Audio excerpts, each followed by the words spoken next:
네. 2015년 10월 20날 화요일자 한국경제신문이고요. 예. 일면에 중국 관련 기사가 났어요. 예, 요건 좀 짚고 넘어가야 될 것 같아서 기사 보겠습니다. 7% 성장 무너진 중국, 경착륙 대 성장통.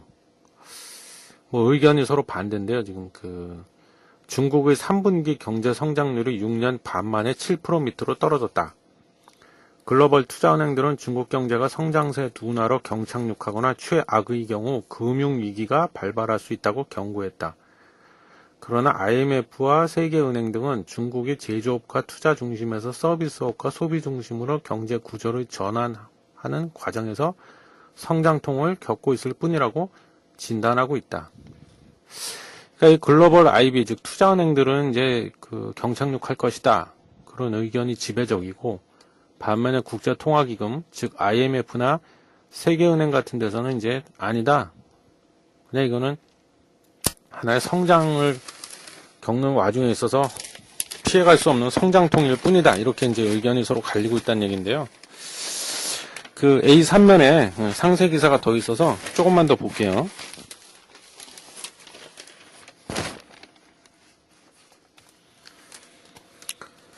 약발 안 먹힌 전방위 부양 땡땡땡 중국 121조 인프라 투자 나선다.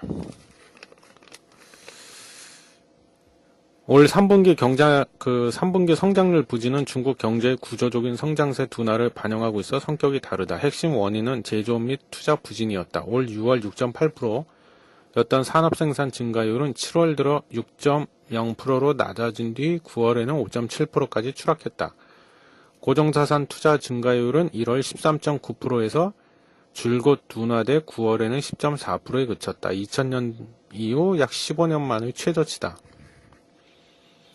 중국 정부는 작년 11월 이후 최근까지 기준금리 인하, 지급준비율 인하, 부동산 규제 완화, 위안화 평가 절하 등 동원 가능한 모든 수단을 활용해 경기 둔화에 대응해 왔다. 최근에는 자동차 구매세 인하라는 감세 카드까지 꺼내 들었다. 이 같은 노력을 감안하면 3분기 경제 성장률이 7% 밑으로 추락한 것은 실망스럽다는 평가가 나온다. 전문가들은 향후 중국 경제가 회복세로 돌아설지 여부의 관건은 인프라 투자와 부동산 시장이 될 것으로 보고 있다. 예. 이 정도만 읽고 말겠습니다. 맨날 중국 경기 둔화 얘기 맨날 나오는 거 예. 근데요, 지금 이제 보면은, 그래요. 지금 쭉 들으셨지만, 한쪽에서는 경착륙할 것이다. 아니다. 성장통이다. 곧 좋아질 거다. 이런 의견들이 있는데, 저는 이걸 보면서 말이죠. 좀 관점을 저는 좀 다르게 하고 있습니다. 뭐냐면, 그렇잖아요. 왜 우리가 사람도 왜 이렇게 병에 걸리거나 이러면, 응? 근본 원인을 치료를 해야, 그죠? 근본 원인을, 그러니까 발병 원인을 제거를 해야 병이 낫지 않습니까? 이건 예를 들면 이제 대표적인 게 위장병 같은 거잖아요. 위궤양, 현대인들은 이제 위장병이 많죠. 예. 근데 의사들은 그래요. 이거 나으려면 식사를 제 시간에 꼬박꼬박 해라. 그리고 담배를 피지 마라. 그리고 술도 먹지 마라. 그리고 그런 얘기들을 많이 해요. 그러면서 약을 처방해 주는데,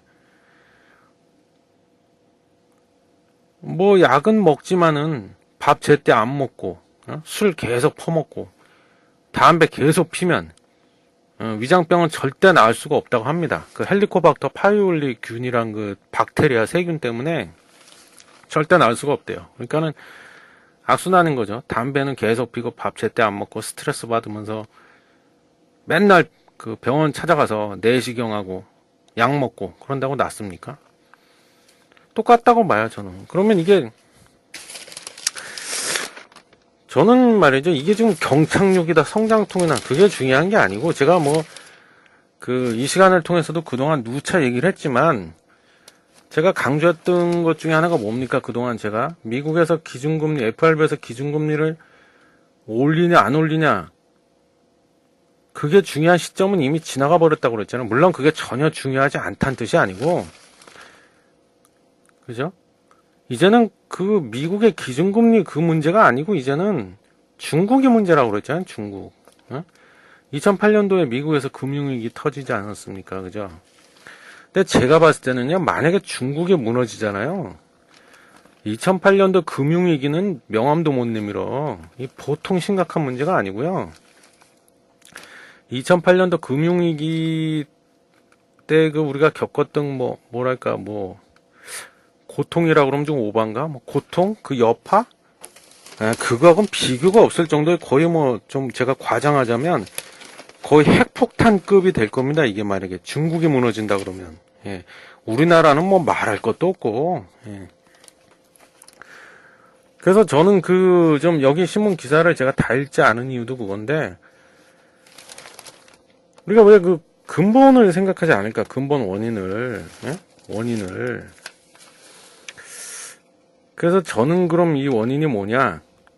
예, 제가 좀 과감한 발언을 하겠습니다. 예, 저는 이 공산당 일당 독재 때문에 그렇다고 봅니다. 공산당 일당 독재. 아시겠지만 미국 민주주의가 발달해 있는 미국에도 당이 우리가 아는 당이 딱 두 개밖에 없죠. 민주당, 공화당. 우리나라는 당이 몇 개가 있습니다만, 근데 중국은 당이 하나야. 꼴랑 딱 하나밖에 없습니다. 뭐요? 공산당밖에 없어. 그죠? 그리고 우리가 아셔야 될 게, 중국이 지금 자본주의 사회 같잖아요. 얼핏 보면. 아니, 더 정확히 얘기하면, 자유시장 경제 체제 같잖아요. 꼭. 근데 겉으로 얼핏 보기에는 그래. 근데 이게, 속내를 들여다보면은요, 한마디로 그냥 공산당이 지금 좌지우지하고 있다고 보시면 돼요. 예. 그거 우리가 반드시 알아야 된다. 계획경제다. 말 그대로 계획경제, 사회주의 계획경제다. 예? 무슨 말이냐면 좀 더 풀어서 얘기하면 공산당에 당원이 있을 거 아닙니까? 그럼 그 당원의 가족이 기업을 차려. 그죠? 그리고 그 차린 기업은 즉 그거를 관리 감독을 해야 되잖아요. 그거를 공산당원이 하는 그런 시스템이다. 예를 들면 그 시노펙이라고 들어보셨나요? 시노펙 어마어마한 거대한 공룡기업이죠. 석유기업. 시노펙 같은 것도 보면은 알 수 있어요. 그래서 공산당원의 가족들이 보통 이렇게 기업을 차리면은 공기업이라든가 정부 부처 또 지방정부 이런 데서 막대한 거래 물량 혹은 돈, 즉 자금까지도 다 몰아줘 버립니다. 여기다가.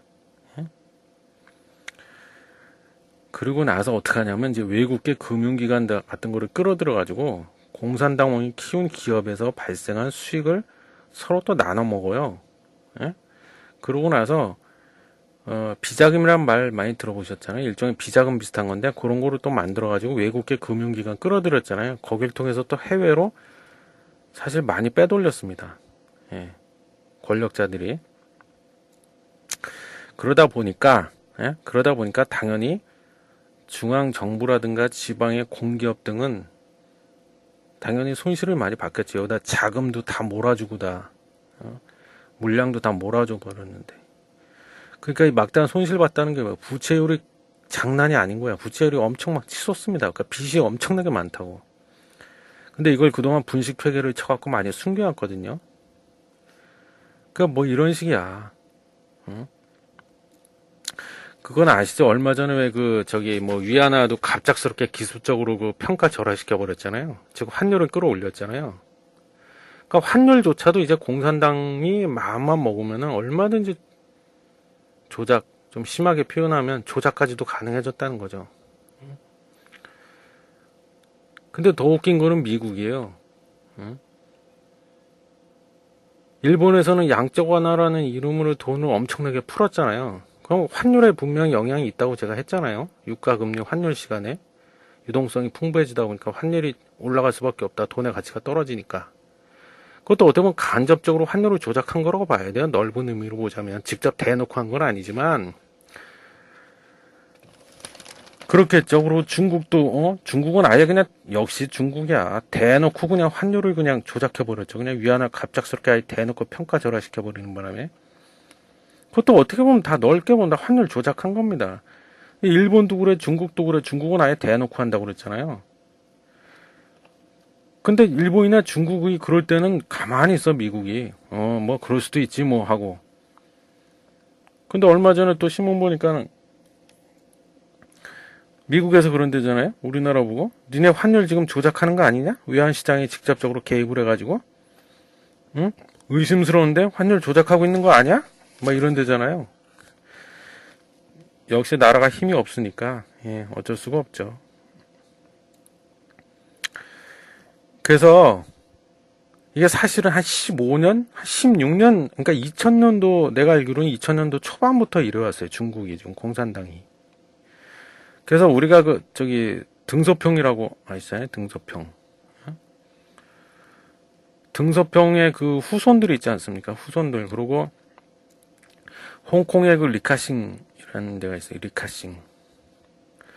리카싱 그룹이죠. 그룹. 예. 그 이제 대표적인 화교 자본가 그룹이라고 봐야 되는데 이쪽이랑 그리고 강택민, 예? 그다음 후진타오. 그러니까 시진핑 주석 바로 전이 후진타오잖아요. 이런 사람들이 모두 이런 과정을 이제 겪으면서 엄청난 수혜를 본 사람들이에요, 사실은. 그래갖고 아까 제가 그랬잖아요. 그 덕분에 그 지방 정부라든가 지방에 있는 그 공기업들은 부채율이 갑자기 막 하늘 높은 줄 모르고 치솟았다고 그랬잖아요. 그래서 지금 현재요. 현재 이건 보통 심각한 게 아닙니다. 지금 현재 중국 지방 정부들의 그 공식적인 비공식으로 따지자면 이거의 몇 배가 되지 않을까 싶은데 공식적으로만 따졌을 때 공식적인 부채가 우리 지금 우리나라 돈으로 환산하면 약 3,200조가 돼요. 부채만. 빚이 3,200조가 있다고, 빚이. 엄청나죠. 우리나라 1년 예산이 340조에서 360조 보통 그 사이 왔다 갔다 하는데 거의 10배라고 보시면 돼요. 10배. 이러다 보니까 시진핑이 우리 진핑이 아저씨가 주석이 되고 나서 제일 먼저 한 게 뭐예요? 부정부패와 전쟁을 하겠다. 그래서 부정부패를 뿌리 뽑겠다. 그래서 부정부패를 없애지 않으면 이 나라에 발전이 없다. 그래갖고 계속 강조하고 떠들고 다녔잖아요. 그 이유가 다 이것 때문이에요. 그리고 지금 뭐 기사에서도 읽어드렸지만 7%가 뭐 꺾였다. 7% 성장이 이제 안 된다. 뭐 지금 7%도 성장 힘들다. 근데 원래 이게 잘 나갈 때는 진짜 초고속 성장할 때는 내 기억으로는 뭐 15%, 16%까지도 나온 적이 많았죠. 과거 몇 년 전에는. 그 이유가 다 뭐예요? 계획경제라서 그래. 계획경제. 계획경제다 보니까 그런 건데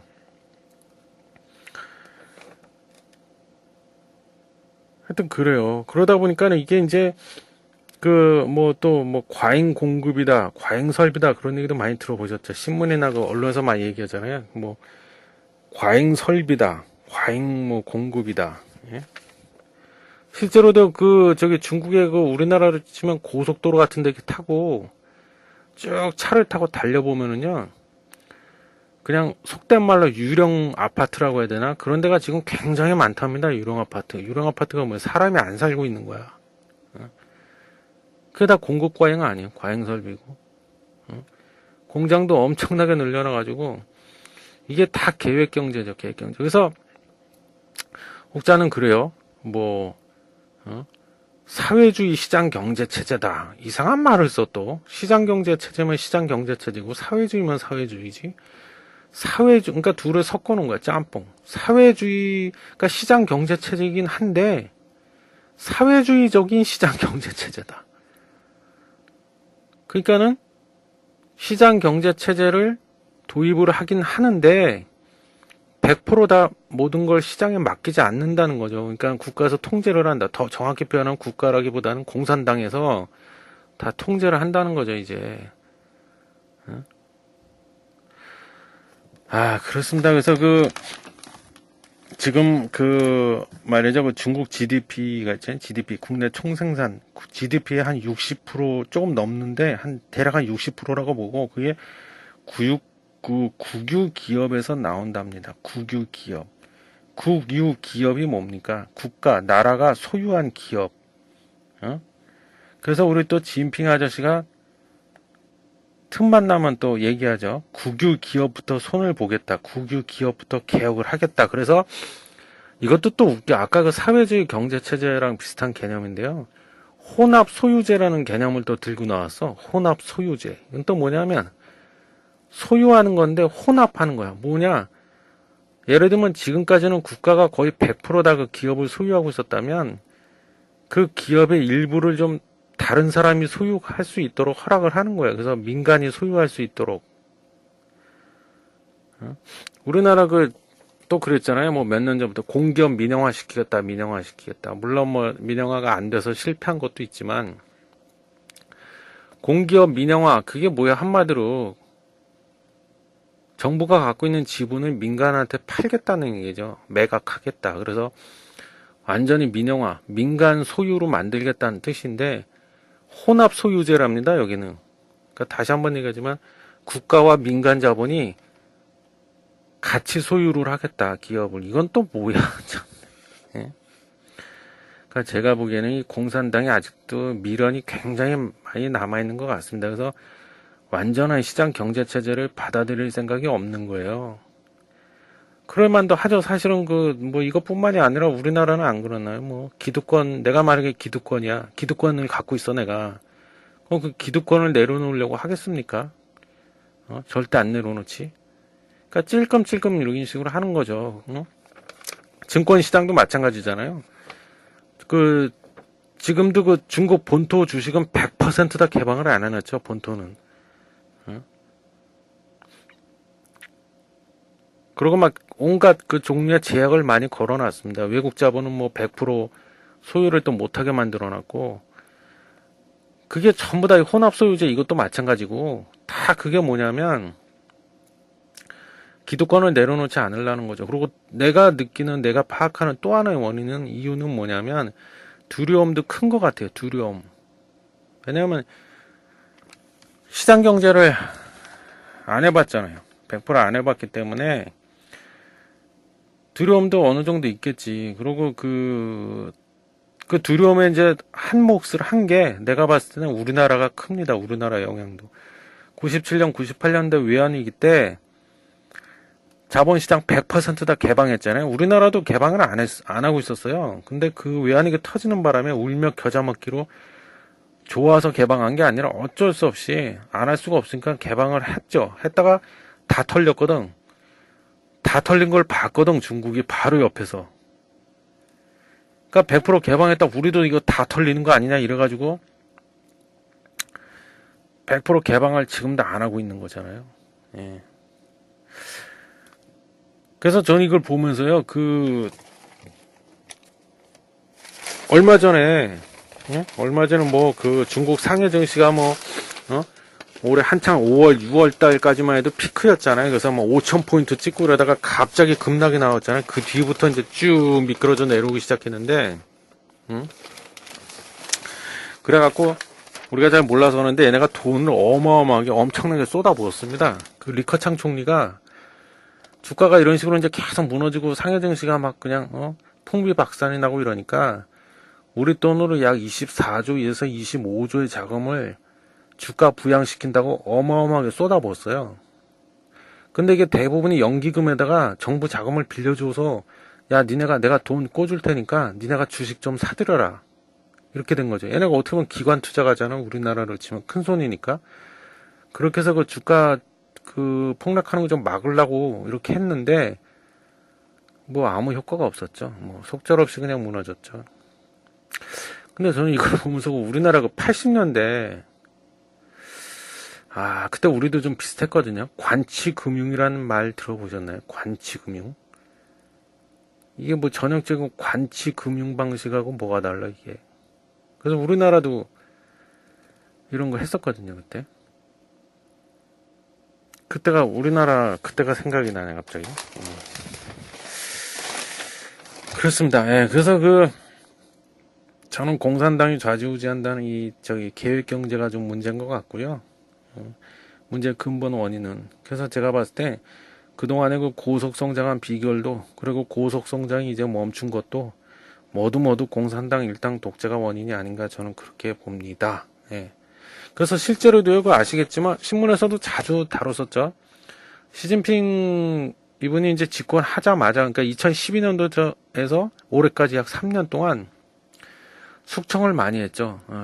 대표적인 게 이제 그 보시라이라는 그 충칭시의 총서기. 중국은 그 성시현 이렇게 나가잖아요. 행정구역 단위가. 그 보시라이라는 분이 그 충칭시의 총서기, 그러니까 우리나라로 치면 그 서울이다 그러면 서울시의 그 시장 정도 되겠죠. 시장, 총서기. 뭐 이런 분들을 다 숙청을 했잖아요. 이분들이 다 그 공산당의 최고위층 간부들이라고 봐야 되는데 그렇게 한 것도 그래요. 그래서 뭐 지금 일각에서는 또 그런 말도 있어요. 지금 강택민이랑 후진타오를 시진핑이 지금 최종적으로 지금 노리고 있는데 아직은 그게 좀 쉽지 않다. 예. 왜냐하면 또 완전히 죽어버린 권력이 아니기 때문에 잘못 건드렸다가 당하는 수가 있잖아요. 그래서 지금 때를 기다리고 있다, 뭐 이런 얘기도 일각에선 들리고 있고 그렇습니다. 그리고 또 하나, 왜 이렇게 중국이 그러면 그동안 고속 성장이 가능했고 왜 이렇게 공급 과잉이다, 뭐 과잉 설비다 이런 얘기가 왜 자꾸 나오냐면 유럽 있지 않습니까? 유럽이랑 북미의 그 대부분의 그 대기업들, 우리가 이름만 대면 알만한 그런 대기업들의 공장이 거의 뭐 100%라고 할 수는 없죠. 근데 거의 대부분의 공장을 이 중국으로 많이 옮겼어요. 왜겠어요? 가장 큰 이유가 뭐겠습니까? 인건비가 좀 싸니까. 그쪽으로 옮겼단 말이야.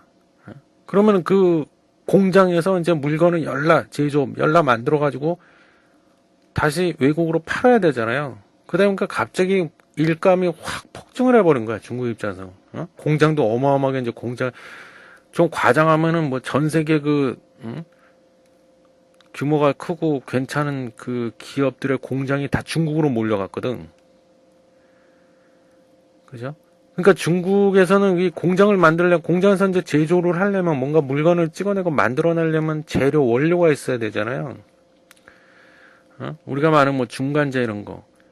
그래서 중간재를 엄청나게 사들였다고, 그 중국에서. 그러니까 그걸 중간재 원료, 이걸 바탕으로 해갖고 기반으로 해서 완제품을 만들어서 이제 전 세계로 수출을 한 거예요. 그래서 중국이 뭐 세계의 공장이다 이런 얘기가 나오고, 원자재 블랙홀이다. 구리네요, 뭐 이런 모든 원자재를 다 빨아들인다 이런 말이 나왔던 이유가 사실 그래서 그랬거든요. 근데 이게 2007년인가 2008년도부터 중국에서 신노동개혁법이라는 게 만들어졌어요. 이 법안 내용을 보면 또 굉장히 내용이 많고 복잡한데 그냥 시간 관계상 딱 하나만 얘기하면 해고를 또 마음대로 못해. 예를 들면 이런 식으로 이제 노동개혁한다고 그랬고 신노동개혁법을 만들었어. 그러니까 2007년인가 8년도부터 공장을 갖고 있던 외국계 기업들이 중국을 다 탈출해. 야, 진짜 여기서 못 해먹겠다 이래가지고 다 빠져나가 버렸죠. 뭐 이런 뭐 역사적인 스토리도 있고. 그래서 참고로 중국이 미국한테도 한때는 큰 소리 떵떵 치고 세계의 공장이다, 다시 한번 얘기하지만 세계의 공장이다, 뭐 원자재 블랙홀이다, 그런 말이 나오게 된 배경이 다 이래서 그래요. 거의 대부분이 다 중국으로 공장을 다 옮겨버렸거든. 근데 요즘엔 또 어때요? 다시 또 미국으로 다 유턴하고 있다, 공장들이 다 회귀하고 있다, 뭐 이런 얘기가 또 있어요. 중국이 예전 같지가 않거든. 이제 인건비도 그렇고 여러 가지로. 구글도 철수했다잖아요, 중국에서. 못 해먹겠네 그러고. 그죠? 그렇습니다. 그래서 제가 보기엔 심각한 게 이제 좀 시간이 또 너무 많이 길었는데 나머지 또 자세한 얘기는 또 나중에 중국 얘기 나오면 또 하기로 하고요. 좀 정리할게요. 이제 제가 너무 중구난방으로 막 얘기한 것 같아갖고 하고 싶은 얘기는 막 엄청나게 뭐 몇 시간을 떠들어도 부족할 정도인데 제가 그걸 뭐 한 번에 딱 말씀드릴 수가 없잖아요. 예. 그래서 이제 마지막으로 정리하면요. 여기 신문 기사에는 뭐 이렇게 나온다. 그리고 또 여기도 보면 뭐 그런 게 있어. 중국이 그동안 제조업 위주로 가다가 이제 서비스업으로 바꾸는 과도기다 보니까 일종의 성장통을 겪고 있는 거다. 아까 기사 읽어드린 것처럼. 그런 얘기를 IMF와 세계은행은 그렇게 말하고 있습니다, 지금. 산업 구조가 거의 100% 그동안 중국은 제조업 중심이었다가 이번에 이제 서비스업으로 이 패러다임이 바뀌면서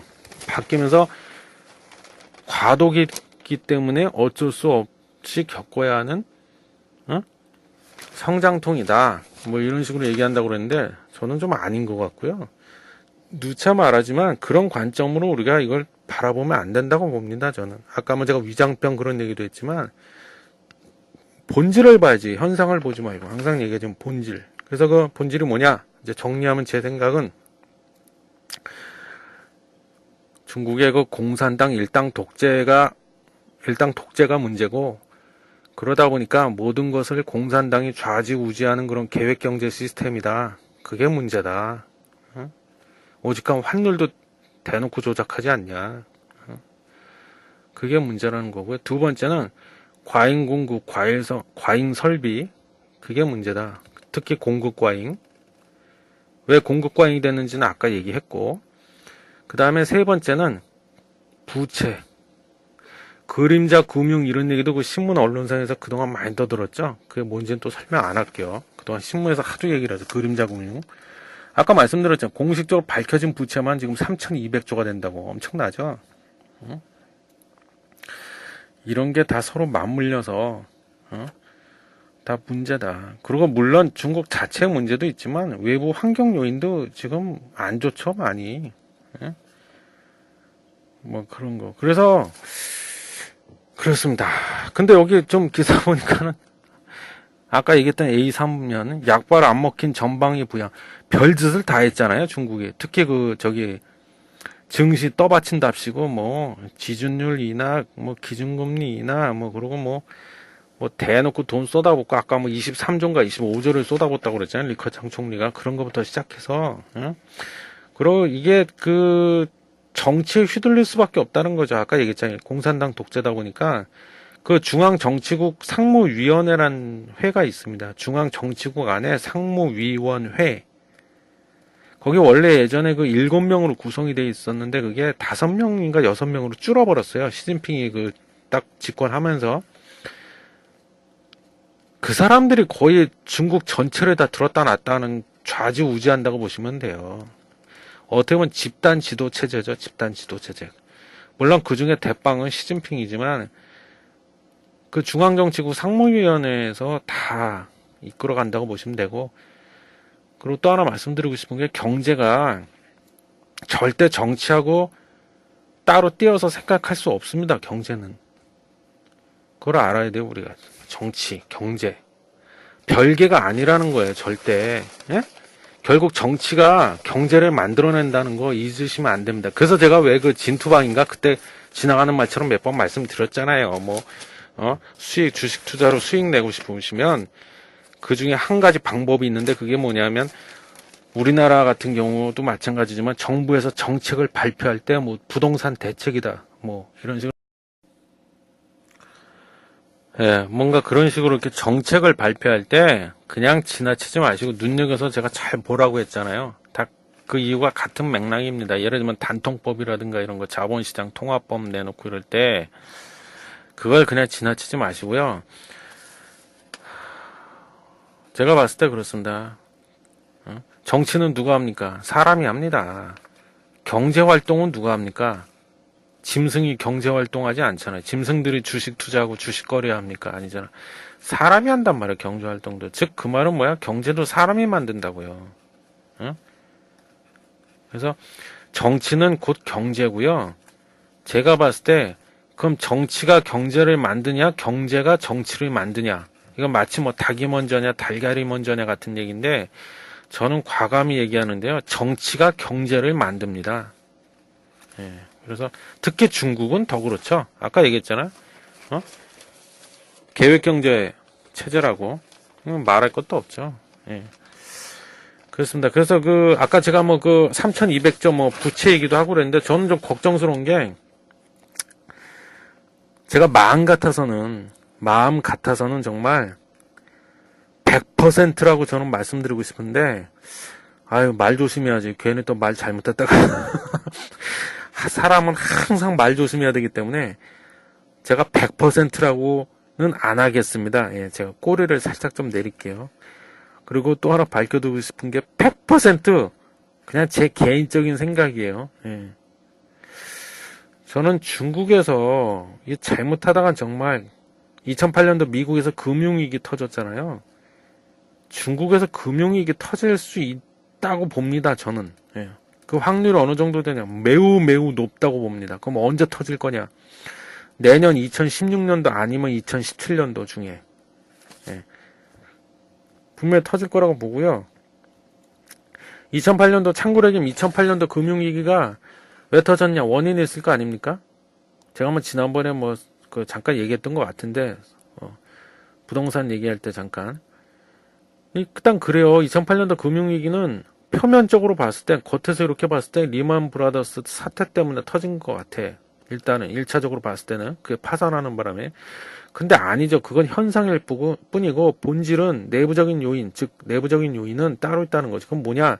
과도한 레버리지 때문이었습니다. 레버리지. 레버리지가 뭐야? 빚이야 빚. 쉽게 말하면 그냥 빚. 간단히 말하면 빚. 너무 지나치게 많은 부채.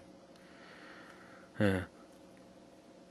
다시 한번 강조하지만 현재 중국 지방정부의 공식적인 부채는요. 3,200조입니다. 3,200조. 거기다 공급 과잉에다가 설비 과잉에다가 3,200조라는 어마어마한 부채.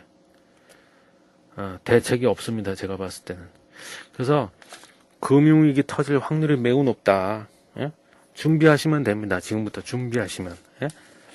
위기는 곧 기회라고 제가 분명히 말씀드렸어요.